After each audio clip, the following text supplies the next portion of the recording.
C'est un bruit de verre qui se brise dans une pièce vide. Un silence qui s'installe, soudain lourd et aride. On pensait tenir la main d'un allié et d'un frère. On se retrouve à marcher seul, dans la poussière. La trahison ne frappe jamais de face, c'est sa loi.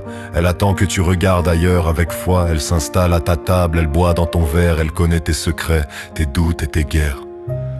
C'est le séisme qui ne prévient pas avant la chute, le moment où s'arrête brusquement la lutte. On avait bâti des châteaux sur des promesses, on finit par ramasser les débris de nos faiblesses. Comment dire ce vide qui s'engouffre dans le torse quand la loyauté s'efface et perd toute sa force? Le mot ami devient un poids, une amertume, un mirage qui s'évapore au milieu de la brume.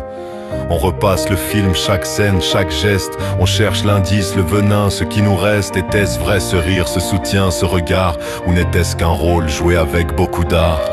La trahison réécrit ton passé à l'encre noire. Elle change le sens de chaque chapitre de ton histoire. Ce qui était soleil devient une ombre menaçante, une vérité qui brûle, une douleur oppressante. C'est l'architecte du doute qui s'installe chez toi, celui qui t'ait fait perdre la raison et la voix. Tu regardes tes mains, tu te demandes si tu savais, si ton intuition criait pendant que tu rêvais. Le traître n'est pas un monstre venu de l'extérieur, c'est celui qui avait les clés de ton propre cœur. C'est pour ça que la plaie est si longue à fermer, parce qu'on ne se méfie pas de ceux qu'on a aimés. On apprend le mépris, ce poison qui nous protège, pour ne plus tomber jamais dans le prochain piège. On érige des murs, on renforce les clôtures, on devient le gardien de nos propres brûlures.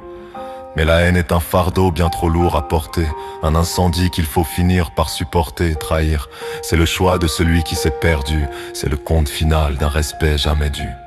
Le choc laisse place à une forme de clarté brutale, impitoyable, sans aucune liberté. On voit enfin les gens pour ce qu'ils sont vraiment, dépouillés de nos rêves et de nos faux sentiments.